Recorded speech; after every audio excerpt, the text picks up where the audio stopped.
മലപ്പുറം എടപ്പാളിൽ CITUക്കാരുടെ ആക്രമണം ഭയന്നോടിയ യുവാവ് കെട്ടിടത്തിൽ നിന്നും വീണ് ഗുരുതരമായി പരിക്കേറ്റു. ഇരുകാലുകൾക്കും മാരകമായി പരിക്കേറ്റതായും അടുത്ത ദിവസം കാലിന് ശസ്ത്രക്രിയ നടത്തുമെന്നും പിതാവ് പറഞ്ഞു. ഫയാസിന് സംസാരിക്കാൻ പോലും കഴിയാത്ത അവസ്ഥയാണ്. തൊഴിലാളികളെ ഫൈബർ ട്യൂബ് ലൈറ്റ് കൊണ്ടും കൈകൊണ്ടും അടിച്ചു. എന്നിട്ടും പ്രതികൾക്കെതിരെ കൊലപാതക ശ്രമ വകുപ്പ് പോലും ചേർത്തില്ലെന്ന് ആരോപണമുണ്ട്. ഇന്നലെയാണ് സംഭവം നടന്നത്.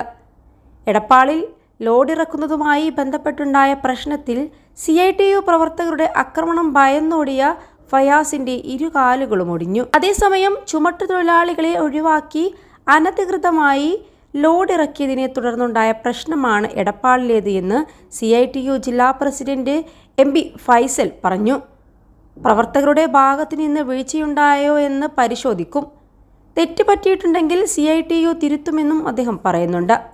എടപ്പാൾ ടൗണിൽ പുതുതായി നിർമ്മിക്കുന്ന ഷോപ്പിംഗ് കോംപ്ലക്സിൽ സ്ഥാപിക്കാനുള്ള ഇലക്ട്രിക് ഉപകരണങ്ങൾ ഉൾപ്പെടെയുള്ള കെട്ടിട സാമഗ്രികളുടെ ലോഡ് ഇറക്കിയതിനെ ചൊല്ലിയുള്ള തർക്കമാണ് CITU അക്രമത്തിലേക്ക് നയിച്ചത്. രാത്രി ലോഡ് എത്തിയപ്പോൾ ഇറക്കുന്നതിനായി CITU തൊഴിലാളികൾ ആരും പരിസരത്തുണ്ടായിരുന്നില്ല. ഈ സമയത്ത് കരാറുകാരനായ സുരേഷ് സ്വന്തം തൊഴിലാളികളെ ഉപയോഗിച്ച് സാമഗ്രികൾ ഇറക്കി. വിവരമറിഞ്ഞെത്തിയ CITU തൊഴിലാളികൾ അക്രമം അഴിച്ചുവിട്ടതോടെ തൊഴിലാളികൾ ചിതറിയോടി. ഇതിനിടയിൽ രക്ഷപ്പെടാൻ പത്തനാപുരം സ്വദേശി ഫയാസ് ഷാജഹാൻ കെട്ടിടത്തിന് മുകളിലേക്ക് ഓടി.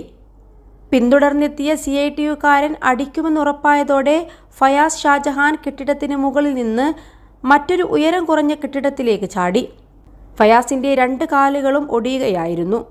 പ്രാണരക്ഷാർത്ഥം കെട്ടിടത്തിൽ നിന്ന് ചാടിയപ്പോഴാണ് ഫയാസിന്റെ കാലുകൾ ഒടിഞ്ഞതെന്നും മദ്യപിച്ചെത്തിയ സംഘമാണ് മർദ്ദിച്ചതെന്നും കരാറുകാരൻ സുരേഷ് വിശദമാക്കി. 2 കാലുകളും ഒടിഞ്ഞ ഫയാസ് മെഡിക്കൽ കോളേജിൽ ചികിത്സയിലാണിപ്പോൾ. CITUക്കാർ വളഞ്ഞിട്ട് തല്ലി. സ്വന്തം പണിക്കാരെ വെച്ച് ലോഡിറക്കിയതിനാണ് CITUക്കാർ വളഞ്ഞിട്ട് തല്ലിയത്. രാത്രി CITUക്കാർ ഇല്ലാത്തത് കാരണമാണ് സ്വന്തം പണിക്കാരെ വെച്ച് ലോഡിറക്കിയത്. ആവശ്യമുള്ള പണം തരാമെന്ന് പറഞ്ഞിട്ടും ഇവർ മർദ്ദനം തുടരുന്നതായും സുരേഷ് വ്യക്തമാക്കി.